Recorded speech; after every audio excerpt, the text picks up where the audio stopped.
All right, Travis, we'll start off with how was Dana Gardens last night? It looked like it was a pretty fun time. It was packed. And it was, I could barely get in and out of there. But it was great. Anytime we could show appreciation to Xavier Nation, they make Centos Center one of the hardest places to play in all of college basketball. Just want to make sure that we always show our appreciation. So I gladly paid for some drinks last night. I mean, three in a row. Is there ever a moment where you kind of go, okay, this bill's getting a little pricey. Maybe we got to, cap it at a certain amount, or will you happily keep increasing as the wins come in?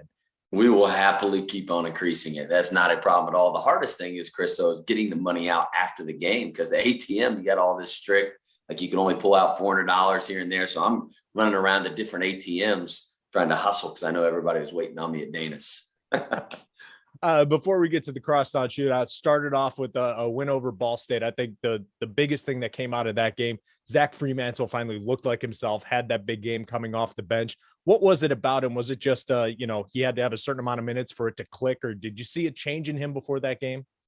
I did. I thought the 2 days leading up to practice, leading up to the Ball State game, and I saw a huge jump. He just started to look a little bit more comfortable scoring it, had a little bit more of his rhythm. Because again, basketball's a rhythm sport, and he didn't touch a basketball for 4 months, which is an insane amount of time.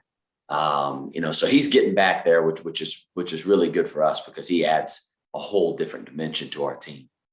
What kind of front line and front court do you have now? You're talking about Jack Nungy coming off the bench, who had a huge game in the Crosstown Shootout, brings that skill set. Plus you have Fremantle, and you got so much depth up front that it kind of changes the dynamic of your team, because you also have those guards who have kind of carried you so far.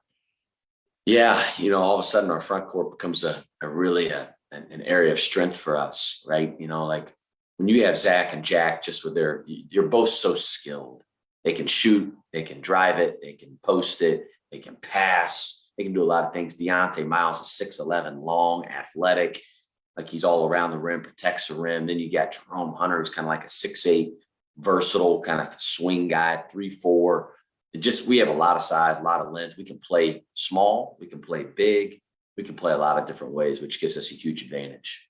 Now that the season's kind of progressing and you're getting towards the meat of your schedule, are you coming into a rhythm from your coaching aspect of knowing when to implement maybe the small ball, maybe whether to go big, and kind of feel the flow of the game now that you know what you have on your bench?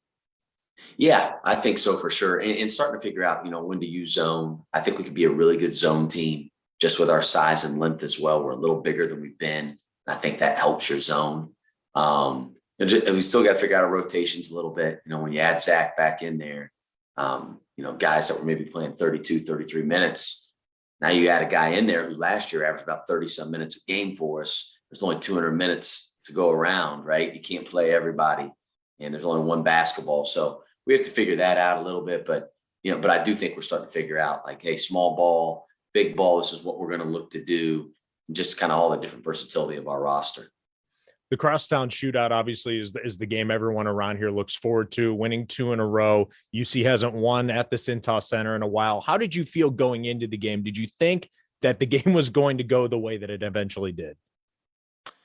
I got a lot of respect for Wes Miller and his team. I think they play really, really hard. They're tough. They're big. They're physical. They play the game the right way. I thought we were. I think we were a better team, though. I knew that kind of going in. I felt very confident.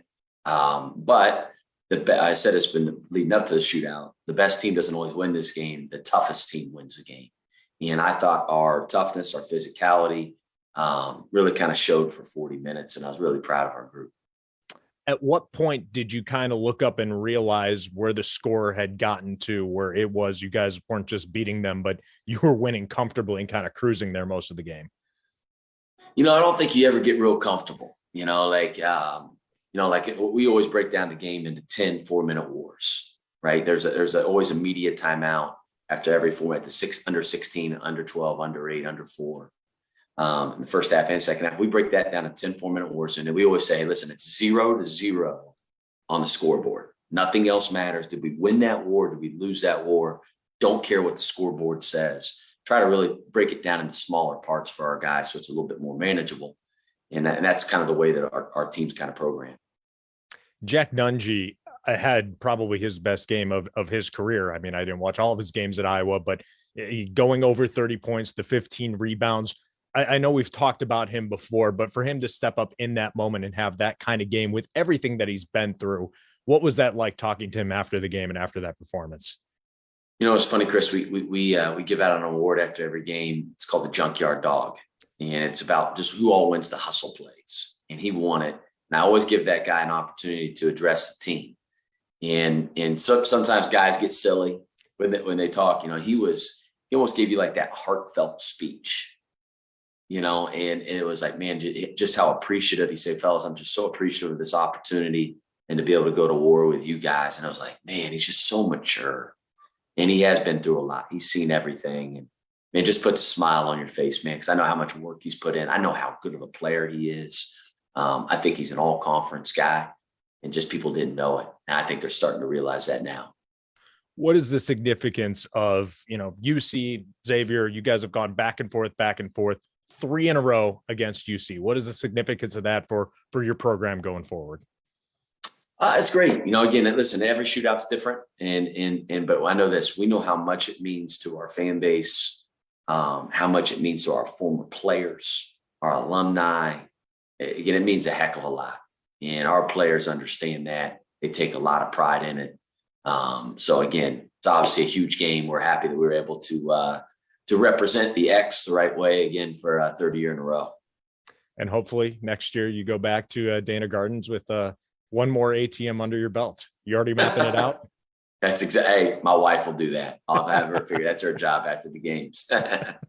Looking ahead, you got a game on Wednesday, and then Saturday is the one that everyone's going to be thinking about because it's the Big East opener against Marquette.